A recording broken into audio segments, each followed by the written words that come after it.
سے پہلے میرا آپ سے سوال ہے کہ صوفیاء نے، ہم نے شروع سے ہی سنا ہے اور ہندوستان کی تاریخ کی کتب اٹھا کر بھی آ کے دیکھیں تو یہاں پہ تبلیغ اسلام کے بارے میں صوفیاء کی کافی خدمات ہیں. میں نہیں کہتا وہ معصوم تھے، غلطیاں واقعتاً ہوئی ہیں، اور زیادہ تر جو غلطیاں آپ ہائی لائٹ کرتے ہیں وہ بعد میں آنے والے لوگوں نے ہائی لائٹ کی ہیں، ان کے مطلب معاملے میں ہوئی ہیں. تو صوفیاء کی کم سے کم اس معاملے میں تو آپ تعریف کر دیا کریں. جی بالکل تعریف کرتا ہوں. دیکھیں اللہ تبارک و تعالیٰ جس سے چاہے دین کا کام لے لیتا ہے. ہم نے کسی ویڈیو کے اندر صوفیاء کی اس حوالے سے جو کنٹریبیوشن ہے اس کا انکار نہیں کیا. ہم نے صرف یہ کہا ہے کہ صوفیاء نے اسلام جو یہاں پر پہنچایا وہ پیور اسلام نہیں تھا جو قرآن و سنت کے اندر رپورٹ ہوا.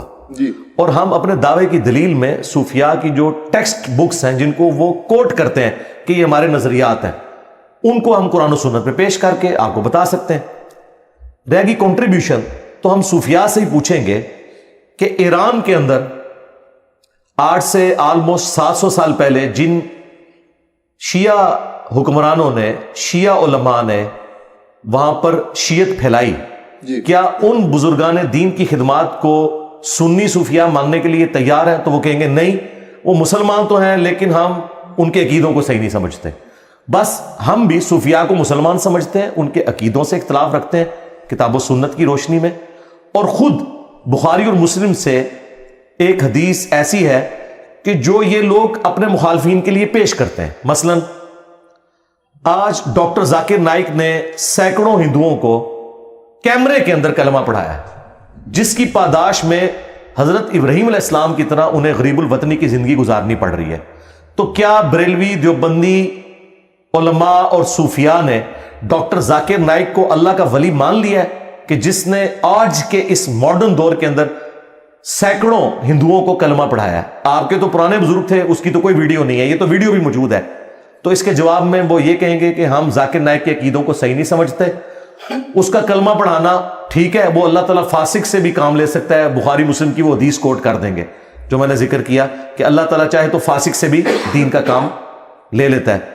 وہ ایک جنگ کے دوران ایک مسلمانوں کی طرف سے شخص لڑ رہا تھا جو قانوناً صحابی تھا، لیکن نبی علیہ السلام نے فرمایا یہ جہنمی ہے. تو صحابہ کہتے ہیں ہمیں بڑا وسوسہ ہے کہ اس نے تو اتنے کافر قتل کیے ہیں اور اتنی دلیری سے لڑ رہا ہے، یہ جہنمی کیسے ہے؟ تو ایک صحابی اس کے پیچھے ہو لیے. اینڈ پہ جب وہ زخموں کی تاب نہ لا سکا تو اس نے ایک تلوار زمین میں گاڑ کے اپنے آپ کو اس پہ گرا کے خودکشی کر لی. تو وہ صحابی وہاں سے نعرہ مارتے ہوئے آئے صدق رسول اللہ، رسول اللہ نے سچ کہا تھا. پھر نبی علیہ السلام نے حضرت بلال سے کہا کہ اٹھو اور اناؤنسمنٹ کر دو کہ آخرت کا دار و مدار خاتمے کے اوپر ہے. بعض اوقات اللہ تعالیٰ فاسق سے بھی دین کا کام لے لیتا ہے. فاسق چھوڑ دیں، کافروں سے اللہ نے دین کا کام لیا ہے. آج یوٹیوب کے ذریعے، انٹرنیٹ کے ذریعے جو پوری دنیا کے اندر اسلام کی دعوت پہنچ رہی ہے، آپ گھر بیٹھ کے سعودی عرب کی نماز دیکھ رہے ہیں، حرم مکہ، حرم مدینہ کی زیارت کر رہے ہیں، روزہ شریف کی زیارت کر رہے ہیں. یہ ٹیکنالوجی اجمیر شریف والے بزرگوں نے نہیں دی، بغداد شریف والوں نے نہیں دی، بریلی شریف والوں نے نہیں دی، دیوبند شریف نے نہیں دی، بلکہ یہ گوروں کی ٹیکنالوجی ہے. تو یہ بہت بڑی بات ہے. یہ بخاری مسلم جو پرنٹ ہو رہے ہیں، قرآن پرنٹ ہو رہے ہیں، یہ کافروں کی پرنٹنگ پریس کے اوپر ہے. تو یہ گوروں کی بہت بڑی کنٹریبیوشن ہے. ایون جو میں نے پگڑی باندھی ہوئی ہے، یہ کپڑے جو میں نے پہنے ہوئے ہیں، یہ ان مشینوں کے اوپر بنے ہیں جو مسلمانوں کی بنائی ہوئی نہیں ہے. تو اللہ تعالیٰ فاسق کیا کافر سے بھی دین کا کام لے لیتا ہے، لیکن اس کی بنیاد کے اوپر اس کے عقیدے صحیح نہیں ہو جائیں گے. جس طرح کے صوفیاء کے نزدیک ڈاکٹر ذاکر نائک کا سینکڑوں ہزاروں ہندوؤں کو کلمہ پڑھانا اس بات کی دلیل نہیں ہے کہ ذاکر نائک کے عقیدے صحیح ہیں، وہ نہیں مانتے نا. تو بالکل اس طریقے سے ہم بھی صوفیاء کے عقائد سے اختلاف رکھتے ہیں، اگرچہ انہیں مسلمان سمجھتے ہیں. ان کی غلطیاں قرآن و سنت کی روشنی میں ہائی لائٹ کریں گے، ان کی آخرت کا معاملہ اللہ کے سپرد کریں گے. یہ بات ٹھیک ہے. اچھا سر، آپ ہمارے اسلاف کو کبھی چشتی دجال کہتے ہیں، کبھی آپ اشرف علی دجال کہتے ہیں، کیونکہ میں دیوبند مکاتب فکر کے جو علماء ہیں میں ان کی بھی بڑی قدر کرتا ہوں. تو اتحاد امت کے ایک اعتراف سے میں بات کر رہا ہوں کہ آپ جب انہیں اشرف علی دجال کہیں گے، چشتی دجال کہیں گے، تو پھر اتحاد امت کی بات جو آپ کے منہ سے نکلتی ہے وہ تو بے معنی ہو جاتی ہے.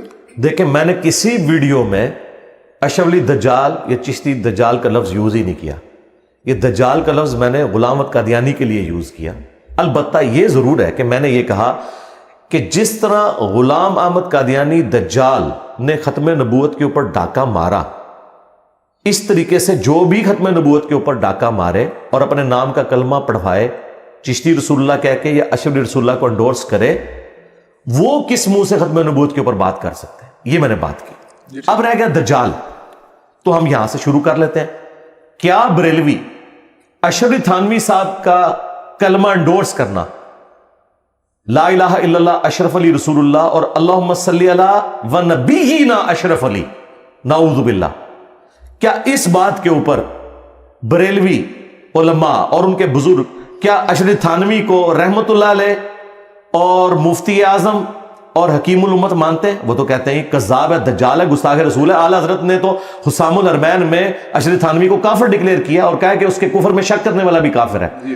تو جب بریلویوں کے بزرگوں نے اشرف تھانوی کو کافر ڈکلیئر کیا ہوا ہے، تو اس کے مقابلے پہ میرا یہ کہنا کہ مجھے ان سے علمی اختلاف ہے اور یہ ان کا عقیدہ ختم نبوت کے منافی ہے، تو بہت چھوٹی چیز رہ جاتی ہے۔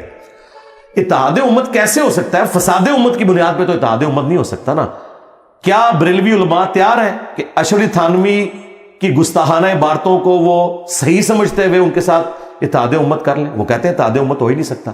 اسی طریقے سے دیوبندی بھی بریلویوں کے ساتھ کبھی بھی اتحاد امت نہیں کر سکتے، کیونکہ المحند علی المفند میں ان کے بزرگوں نے انہیں شیطانی لشکر کہا ہوا ہے۔ میں اتحاد امت کی جو بات کرتا ہوں نا، یہ بالکل ڈیفرنٹ ہے۔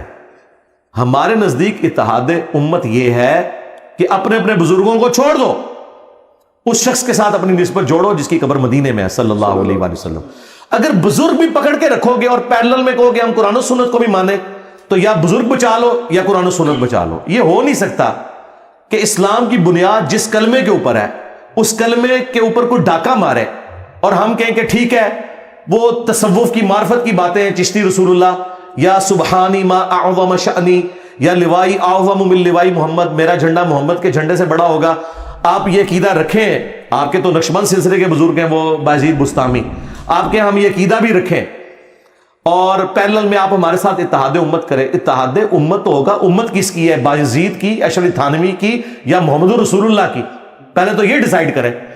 اتحاد امت محمدیہ کی بات ہو رہی ہے، اتحاد امت دیوبندیہ، اتحاد امت نقشبندیہ، اتحاد امت بریلویہ، اتحاد امت قادریہ کی بات تو نہیں ہو رہی نا۔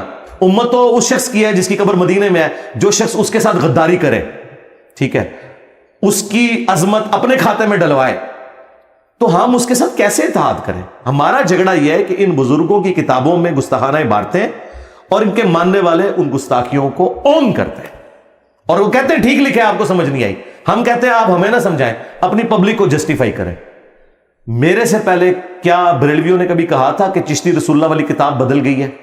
چند سال پہلے ان کے مفتی مناظرے میں ڈیفینڈ کر رہے ہیں اسے، اور ڈیفینڈ اس لیے کر رہے ہیں کہ اعلیٰ حضرت نے فتاوی رضویہ کے اندر سبع سنابل کی تعریف کی ہے اور کہا ہے کہ یہ رسول اللہ کی بارگاہ میں مقبول کتاب ہے، اور اس کے اندر بھی چشتی رسول اللہ لکھا ہوا ہے۔ اگر اعلیٰ حضرت کو پتا تھا کہ اس کتاب میں چشتی رسول اللہ لکھا ہے اور اس کے باوجود انہوں نے کہا یہ نبی الاسلام کی بارگاہ میں مقبول ہے، تو اعلیٰ حضرت تو فارغ ہو گئے۔ اور اگر ان کو نہیں پتا تھا تو رسول اللہ پہ جھوٹ باندھ دیا، اور یہ بھی نہیں کہ یہ اعلیٰ حضرت کے بعد ایڈ ہوا ہے۔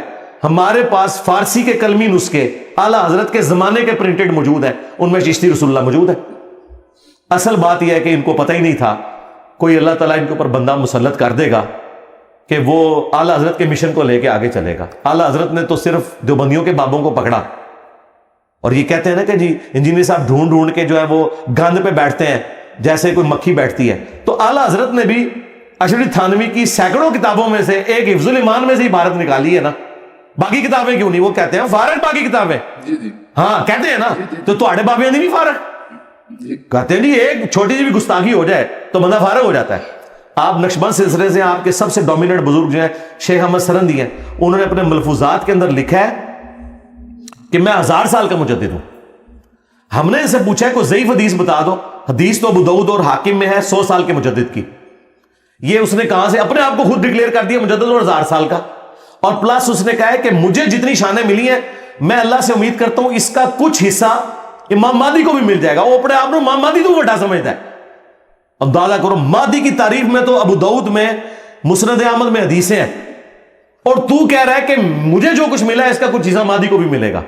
اور اس سے بڑھ کے جو جھوٹ بولا، اس نے کہا کہ اس امت میں اگر کوئی نبی ہوتا تو وہ فقہ حنفی کے مطابق عمل کرتا۔ اندازہ کرو انہاں دا لیول۔ تم نبیوں کو فقہ حنفی کے انڈر کر رہے ہو. اور کہا کہ ہمارے بزرگوں نے کشف کے ذریعے دیکھا ہے کہ قرب قیامت میں جب عیسیٰ ابن مریم آئیں گے تو فقہ حنفی کے مطابق عمل کریں گے. یہ نہیں کہ وہ مقلد ہوں گے, ان کا اجتہاد بھی فقہ حنفی سے مل جائے گا. یار اندازہ کرو, جب سنیوں کی کتابیں بخاری اور مسلم ہیں تو حضرت عیسیٰ علیہ السلام نے بخاری مسلم پہ عمل کرنا ہے یا فتاوی عالمگیریہ کے اوپر عمل کرنا ہے؟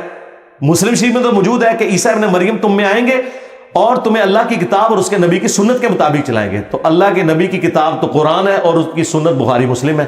حضرت عیسیٰ علیہ السلام بھی بخاری مسلم پہ ہی عمل کریں گے, اور وہ امام بخاری امام مسلم کے پیچھے نہیں ہوں گے. اس کے اندر احادیث جو رسول اللہ کی ہیں صلی اللہ علیہ وآلہ وسلم. اور یہ وہ باتیں جب ہم ہائی لائٹ کرتے ہیں, کل تک تو مکتوبات شریف جو ہے تصوف کا سرمایہ تھے, آج انہی مکتوبات شریف سے جب ہمیں عبارتیں پیش کر رہے ہیں تو یہ کہہ رہے ہیں انجینئر صاحب گستاخی کر رہے ہیں. تو بڑی زیادتی والی بات ہے. یعنی ہم جو بات کر رہے ہیں اس کا جواب دیں.